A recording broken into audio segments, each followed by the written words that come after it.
일본 정부의 후쿠시마 오염수 방류로 방사능 물질에 대한 국민적인 불안감이 큰 가운데 무려 7년간 이어온 월성원전 인근 지역 주민들의 갑상선암 공동소송이 내일 선고를 앞두고 있습니다. 관련 내용 갑상선암 공동소송 법률 대리인 변영철 변호사와 함께 자세히 짚어보겠습니다. 예, 어서 오십시오, 변호사님. 네, 반갑습니다. 자, 일단 7년 동안 진행해온 갑상선암 공동소송 핵심 내용부터 정리 잠깐 해보죠. 예, 우리 지금 부산에 있는 고리원전, 그리고 경주 월성원전, 울진원전, 그리고 전라도의 영광원전, 4개 원전 주민 중에서 갑상선암이 발병한 630여 명이 한수원을 상대로 단체 소송을 제기한 사건입니다. 예, 자, 선고가 이제 내일이죠. 좀 예측을 한번 좀 해볼 수 있을까요? 그렇게 밝은 전망은 아닙니다. 지금 항소심으로 알고 있는데 네. 만약에 패소할 경우에는 상고에서 대법원까지 가실 생각이신지 어떻습니까? 당연히 상고해서 우리 원전 주민 갑상선암이 원전에서 배출한 방사능 물질과 인과관계가 있다는 것을 끝까지 밝혀볼 계획입니다. 자, 역시나 쟁점은 원전과 이 주변의 주민들의 암 발생률 상관관계입니다. 그렇습니다. 6월에 환경부가 이 월성원전 주변 주민들 대상으로 건강 조사를 했는데 관련성이 없다고 판단을 했어요. 환경부 이 입장을 어떻게 보십니까? 환경부의 통계 기준을 이제 설정이 잘못됐는데 원전 주변 10km에 사는 주민을 기준으로 해야 되는데 10km는 거주하는 주민이 아무래도 작을 거 아닙니까? 그렇죠. 20km에 훨씬 많이 사는데 이렇게 구분을 안 짓고 20km를 기준으로 하면 갑상선암이 비원전 지역과 큰 차이가 없다. 이렇게 이제 발표를 한 거예요. 그래서 우리가 시민단체가 이제 10km로 그러면 기준을 따로 하면 20km 거주하는 주민과 비교하면 갑상선암은 74%가 더 높은 거예요. 10km 안에 있는 사람. 그러니까 10km 밖에 있고 20km 안에 있는 사람에 비해서. 이런 거는 숨기고. 보이죠? 화면으로 갑상선암 73%, 암 자체도 44%가 높은 것으로. 그러면 이걸 더 좁혀서 5km 이렇게 기준으로 또 조사해 볼 필요도 있는 거 아닙니까? 있죠. 그런데 이제 5km 거주 주민 자체가 굉장히 좀 소수입니다. 숫자가. 그럼 환경부는 이렇게 얘기하겠네요. 통계적 유의성에 이제 조금 문제가 있어요. 모수를 더 확보하기 위해서 20km까지 늘렸다라고 얘기할 수 있는 근거가 될 수는 있어도. 그렇게 하면 안 되죠. 5km, 10km, 20km 이렇게 구분을 해줘야죠. 그 구분 없이 퉁 이렇게 하면 안 되죠. 일괄적으로 그냥 20km 안에 있는. 그렇게 비교하면 당연히 10km 안에 유의미한 숫자들이 훨씬 10km 넘어서 사람들이 많이 사니까. 그렇죠. 무슨 얘기인지 알겠습니다. 자, 무엇보다 실제 이 주민들의 건강이 좀 걱정입니다. 월성 원전 인근의 주민들의 실제 건강은 어떤 상태입니까? 월성 원전에 이제 장기간 거주한 분들은 노령이 많고 오랫동안 여러 차례 또 소변에서 삼중소도 검출되고 이래서 건강상 피해를 오랫동안 호소하면서 다른 게 아니라 이제 거주지를 옮겨달라고 굉장히 오랫동안 좀 다른 곳으로 우리를 좀 옮겨달라. 그걸 계속 투쟁을 하고 이제 이렇게 하고 있지만 한수원은 전혀 그런 길을 전혀 기울이지 않고 있습니다. 사실은 이렇게 꼭 암이 아니더라도 본인들이 신체적인 문제가 생기고 있다는 걸 느낄 수 있는 거 아닙니까?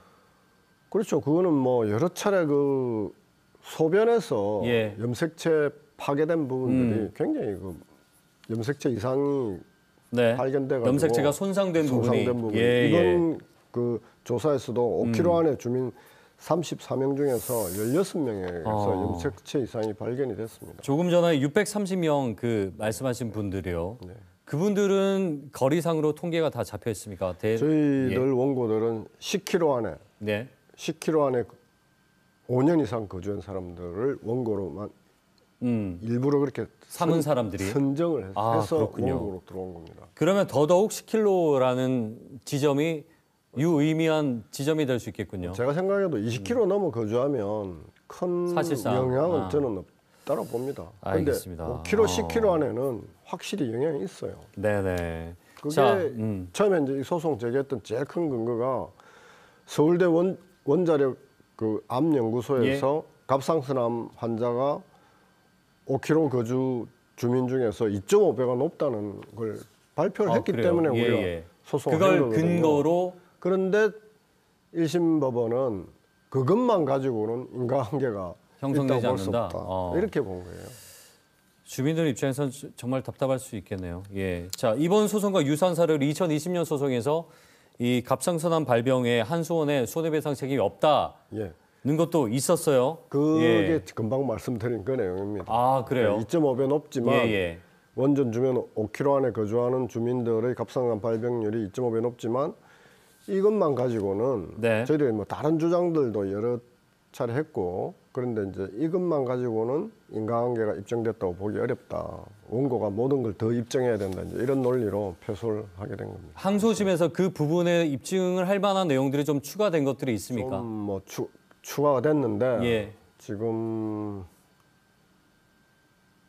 뭐 불행하게도 예. 그 1심 판결했던 그 당시 이제 1심에 가서 항소심 판결했던 재판부하고 예. 지금 내일 선고할 재판부하고 이상하게 이게 일치되는 바람에 아, 그럴 수도 있습니까? 뭐 그렇게 돼버렸어요. 그래요. 알겠습니다. 같은 재판부가 예. 돼가지고. 최근에 오염수 방류에서 정부 여당이 이 우려에 대한 부분을 지나친 괴담이다, 선동이다라는 입장을 내기도 했는데 갑상선암 소송도 이 또한 재판부에서 1심에서 얘기한 대로 이것도 선동이 아니냐 또는 원전 괴담이 아니냐라는 분들도 있어요. 지나친 우려를 근거 없이 하는 거 아니냐는 얘기겠죠. 여기에 대해서는 어떻게 말씀 주시겠습니까? 그런데 원전에서 뭐 한손도 인정하고 있는 것은 미량이나마 방사성 폐기물을 기체 액체 형태로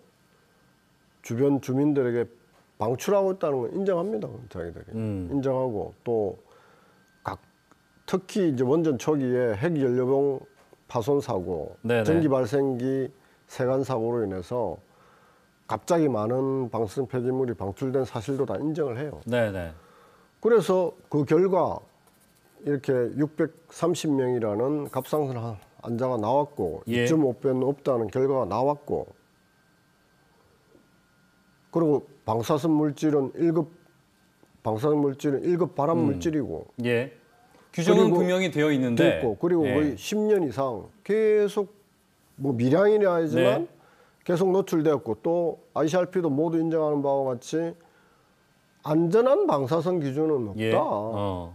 일단 노출된다는 것 자체가 위험한 일이다라는 일이다. 생각을 해야 되는데 확률 높인다. 그리고 예. 장기간 예. 노출됐잖아요. 10년 이상.